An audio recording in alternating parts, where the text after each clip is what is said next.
it's working. Hi guys. Okay. So I am going to be presenting today is the types of joint. I hope that you know you can watch my other video with regards to movements of the body. It's all regions of the body pertaining all the planes of motion. Okay. So now we're gonna be talking about the joints or our articulation.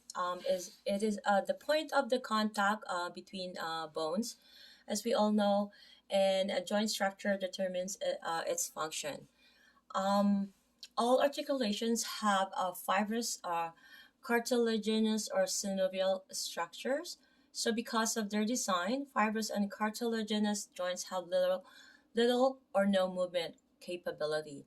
So we have established that. So synovial joints, however, contain a joint cavity. Um, for example, like a ball and socket. Perhaps you can see this joint here. This is a type of synovial joint. It is lacking in fibrous and cartilaginous joint, and this space allows for movement at the synovial joint. So although synovial joints all have the same basic structural components, they have different movement capabilities. Okay, so these are the type like I said. So we're gonna start with the ball and socket joint. Let's make sure it's recording. So this is more so on very self-explanatory, right?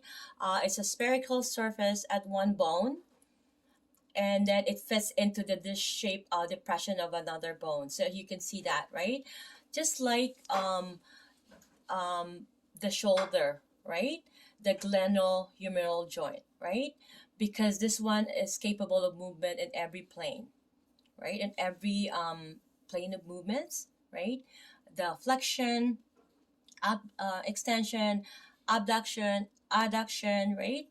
I have did another videos if you can watch them, and also it contains a horizontal adduction, horizontal abduction.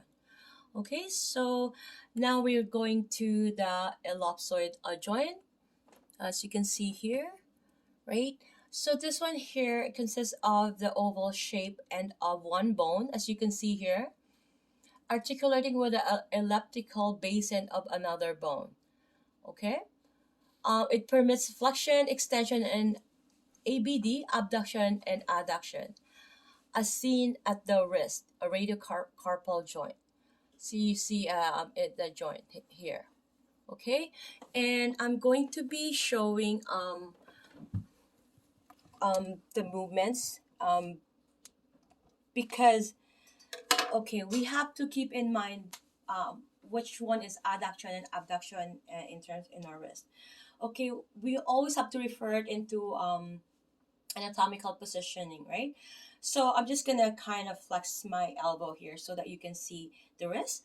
Okay, so when you do a flexion, right, and then extension, flexion, your wrist is flexioning at the right, flexion, extension, flexion, extension. Now we're gonna do the adduction and abduction because at the anatomical positioning, adduction will be going medially, adduction, right, and abduction. So keep in mind that abduction is where the thumb is, okay?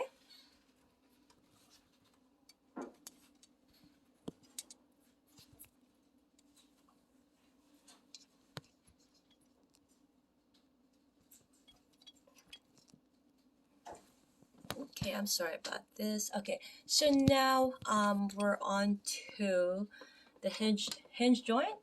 It allows only flexion and extension, and it's similar to the movement of a door hinge. So you can see here, okay? And the best example is the humeral ulnar joint, which is the elbow joint. Okay, this is very simple. It just does a flexion. It's decreasing the angle of the elbow, and it does extension. Okay, flexion and extension. Okay, and then now we go to saddle joint. It is a modified ellipsoid joint. It's composed of convex and concave articulating surfaces.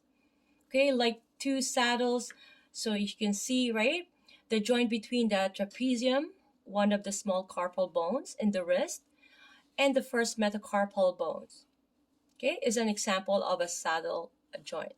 Okay, so this is the first metacarpal, as you can see, right, which is the thumb. Okay, so it has that capability of having um, flexion, extension, right, abduction, ABD, and adduction. So you have to keep that in mind, right? So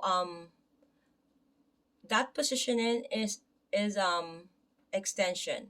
This one is abduction, right? Adduction, abduction, adduction, flexion, extension. So we have established that because those ones are very tricky as well for students, right? They keep up getting mixed with the thumb when it's flexion, extension. So you have to have established that. Okay, so we're going moving ahead to the gliding joint. Okay, so the gliding joint is usually between two flat surfaces, and it allows the least movement of all synovial joints.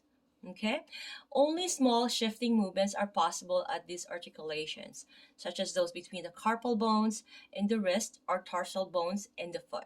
Okay, so there I'm gonna do a separate video um of the positioning of or all the carpal bones, and I'm gonna do it on my own carpal bones as well as my tarsal bones. Okay, so I'm gonna watch out for that. So I'm gonna proceed to pivot joint, which is designed to allow one bone to rotate around the surface of one another bone.